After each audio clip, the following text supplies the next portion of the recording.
Приветствую вас на канале Бурмикс, с вами дядь Миша. Друзья, мы уже готовили с вами муссовые пирожные с клубничным желе. Очень вкусно. Это такой, как бы сказал, пирожные VIP-класса. Да, можно которые заказать только в хорошем дорогом ресторане. Друзья, но на самом деле это все просто. Сегодня я опять хочу поделиться с вами муссовым пирожным, которое называется апельсин в шоколаде в черной зеркальной глазури. Уже звучит круто, правда? А готовиться не так-то и сложно. Я вам даже по времени расскажу, сколько у меня уйдет на каждый период приготовления. Начинаем с приготовления апельсинового мусса. Вот ингредиенты. Засекаем время. Готовим. В желатин наливаем ледяную воду. Хорошенько перемешиваем и отставляем в сторону для набухания. При помощи мелкой терки с половины апельсина счищаем цедру. Естественно, апельсин перед этим хорошенько помойте. Затем апельсин разрезаем напополам и выдавливаем из него сок. Нам понадобится 50 мл свежевыжатого сока. Апельсиновый сок процеживаем через ситечко, добавляем сахар и ставим сотейник на плиту. Доводим до кипения при постоянном помешивании. Переливаем сок в небольшую чашку, добавляем туда набухший желатин, хорошенько перемешиваем до растворения желатина. В отдельную чашку добавляем крем-сыр. В крем-сыр добавляем цедру, перемешиваем и вливаем туда апельсиновый сок с желатином. При помощи погружного блендера на маленькой скорости хорошенько перемешиваем. Я хочу, чтобы мой апельсиновый мусс был оранжевого цвета, потому я добавляю водорастворимый краситель оранжевого цвета. В отдельную глубокую чашу вливаем охлажденные сливки, лучше, чтобы и чаша тоже была холодной. Взбиваем сливки до мягких пиков. 3 захода вливаем апельсиновую массу, хорошенько перемешиваем и разливаем по формочкам. Диаметр моих форм 4 см. Заполненные формы убираем в морозилку минут на 30. На весь этот процесс с перестановкой камер у меня ушло 16 минут. Теперь готовим шоколадный бисквит. Вот ингредиенты. Приступаем. В чашу всыпаем муку, добавляем какао, у меня алкализированное, туда же добавляем разрыхлитель. Перемешиваем. Я это делаю при помощи вилки. В отдельную чашу вбиваем яйца, добавляем сахар и при помощи блендера взбиваем до мягких пиков. К яйцам просеиваем муку с какао. Хорошенько, но аккуратно при помощи лопатки перемешиваем наше тесто снизу вверх. Когда все ингредиенты соединятся, добавляем растительное масло, перемешиваем. Подготовленное тесто раскладываем по формам. Диаметр моих форм 6,5 см. Получается в каждую ячейку примерно по 1 столовой ложке теста. Немножко потрясем, чтобы тесто хорошо распределилось по форме, и отправляем в духовку, разогретую до 180 градусов, и выпекаем в течение 9-15 минут. Все зависит от вашей духовки. У меня прошло 9 минут, бисквит готов. Достаем его из духовки, даем остыть, а затем извлекаем из форм. Вот такой бисквит получается. На весь процесс вместе с выпеканием у меня ушло 18 минут. Приготовим черную зеркальную глазурь. Вот ингредиенты. Обратите внимание, никакие красители здесь не используются. Готовим. Желатин заливаем ледяной водой. Перемешиваем. Отставляем в сторону для набухания. На плиту ставим сотейник.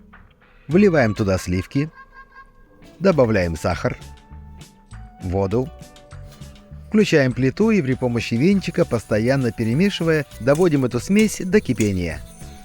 Как только закипело, добавляем постепенно какао и готовим эту смесь, постоянно перемешивая, поднимая от плиты, чтобы сильно не кипело.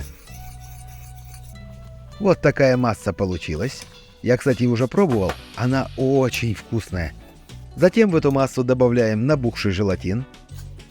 Хорошенько перемешиваем до полного растворения желатина. Процеживаем в стакан через яичко. Накрываем целлофаном или пищевой пленкой в контакт. Даем остыть, а затем убираем в холодильник на ночь. Кстати, я делаю зеркальную глазурь в то время, пока выпекается бисквит. На приготовление зеркальной глазури у меня ушло 10 минут. Теперь готовим шоколадный мусс. Ингредиенты на вашем экране, кстати, также они есть и внизу в описании. Приступаем. Желатин заливаем ледяной водой, перемешиваем и отставляем в сторону для набухания. В сотейник всыпаем горький шоколад, молочный шоколад, вливаем горячее молоко. Перемешиваем до растворения шоколада, добавляем набухший желатин и при помощи погружного блендера на маленькой скорости хорошенько все это перемешиваем. В отдельную глубокую чашу вливаем охлажденные сливки, чаша тоже лучше, чтобы была холодной. И при помощи блендера взбиваем до мягких пиков. Сливки добавляем в шоколадную массу в 3 захода, постоянно перемешивая до однородности при помощи лопатки. Вот такая масса получилась. На приготовление шоколадного мусса у меня ушло 17 минут. Теперь берем формы, в которых мы будем собирать пирожные. У меня полусферы диаметром 7 см. Лучше сразу поставить на деревянную доску, чтобы потом было удобно убирать в морозилку. Заполняем формы до половины. Достаем из морозилки замороженный апельсиновый мусс. Выкладываем в центр каждого пирожного. Сверху почти до верха заполняем шоколадным муссом и накрываем шоколадным бисквитом, слегка утапливая. На весь этот процесс у меня ушло меньше 15 минут. Подготовленные таким образом пирожные убираем в морозилку минимум на 6 часов. Я убираю на ночь. В общей сложности сегодня на приготовление пирожных я потратил 1 час 40 минут. Но это с учетом того, что я постоянно менял свет, переставлял камеры. У вас же на это уйдет, максимум час 10, может час 20. Прошло примерно 12 часов. Достаем из холодильника черную зеркальную глазурь. Убираем целлофан. В глубокую емкость наливаем кипяток. Погружаем в кипяток стакан с черной зеркальной глазурью. Ждем 10 минут. Через 10 минут при помощи погружного блендера начинаем перемешивать зеркальную глазурь. Время от времени проверяйте температуру. Рабочая температура глазури 35-36 градусов. Когда глазурь стала однородной и блестящей, и температура достигла 36 градусов, как у меня, извлекаем стакан из горячей воды, достаем пирожные из морозильной камеры, выкладываем их на решетку, под решетку поставьте какое-нибудь блюдо, куда будет стекать глазурь, и аккуратно, но уверенно покрываем наши замороженные пирожные глазурью. Нужно это сделать за один раз, иначе потом получатся некрасивые пирожные. Даем постоять пирожным на решетке, пока стечет лишняя глазурь. Я хочу добавить к своим пирожным орешки. Для этого я беру грецкие орехи, слегка их подсушиваю на сковороде и нарезаю. Не крупно, не мелко, а вот примерно так. И перекладываю нарезанные орешки в блюдце. Теперь берем одно пирожное, выкладываем его на орехи и при помощи ножа прижимаем орешки к низу пирожного. Вот такая красота получилась. Выкладываем подготовленные пирожные на блюдо для подачи и убираем в холодильник, чтобы пирожные полностью разморозились. Через 3 часа пирожные готовы. Можно подавать. Чтобы создать новогоднее настроение, я выкладываю к пирожному вот такие филешки апельсина. Давайте разрежем, посмотрим, что получилось внутри. А внутри у нас вот такая красота. Осталось только попробовать.